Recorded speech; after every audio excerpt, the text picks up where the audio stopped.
गरीबों को नहीं भूलो, गरीबों को नहीं भूलो। किसी स्थान पर 3 भाई साथ ही रहते थे। उनके घर में एक फल वाला वृक्ष था। उन भाइयों में से एक भाई उस वृक्ष की रखवाली के लिए हमेशा वहीं रहता था।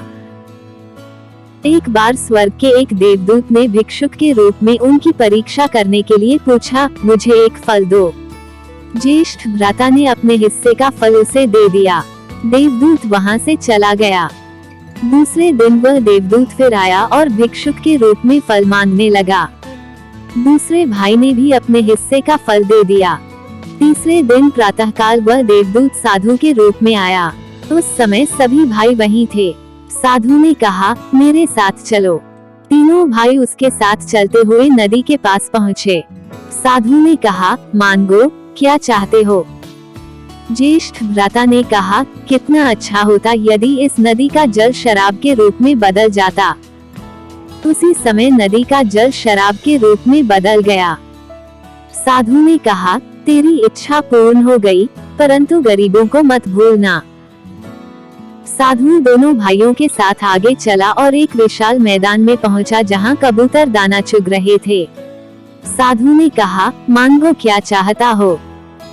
दूसरे भाई ने कहा, ये कबूतर यदि बहनों के रूप में बदल जाते तो क्या ही अच्छा होता। उसी समय विशाल मैदान बहनों से भर गया। साधु ने कहा, तेरी इच्छा पूर्ण हो गई, परंतु गरीबों को मत भूलना। तदनंतर आगे चलते हुए साधु ने छोटे भाई को कहा, मांगो, क्या चाहते हो? उसने कहा, मैं धर्मपरायण स्त्री को चाहता हूँ। साधु ने कहा, इस संसार में केवल 3 धर्मपरायण स्त्रियां हैं, उनमें से 2 का विवाह हो चुका है और तीसरी राजपुत्री है जिसके साथ 2 राजकुमार विवाह करना चाहते हैं। छोटे भाई ने फिर भी अपनी इच्छा वही बताई। तब साधु राजा के पास गया और उसने राजा को अपने मन की इच्छा बतलाई।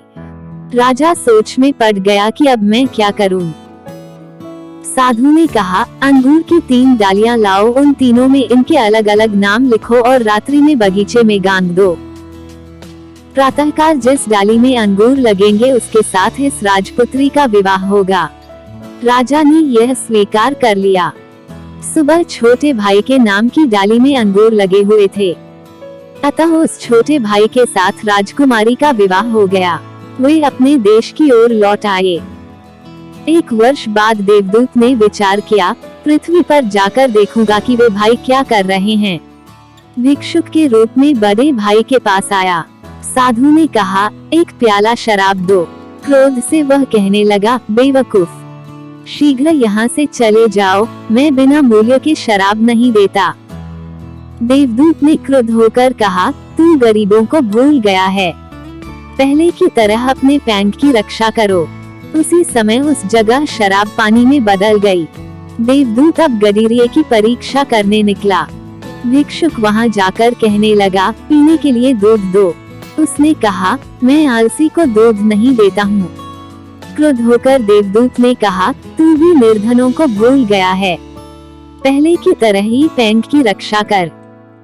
देवदूत शीघ्र ही छोटे भाई की परीक्षा के लिए निकल पड़ा जो जंगल में झोपड़ाई में रहता था।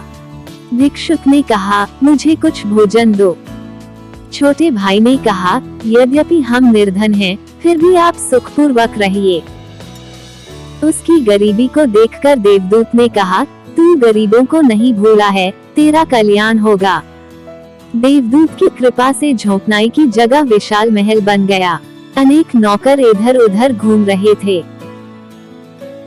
वृद्ध भिक्षुक उन्हें आशीर्वाद देता हुआ कहने लगा, तुझे ईश्वर ने संपत्ति दी है, जब तक तू निर्धनों की सहायता करेगा तब तक यह संपत्ति तेरे पास रहेगी।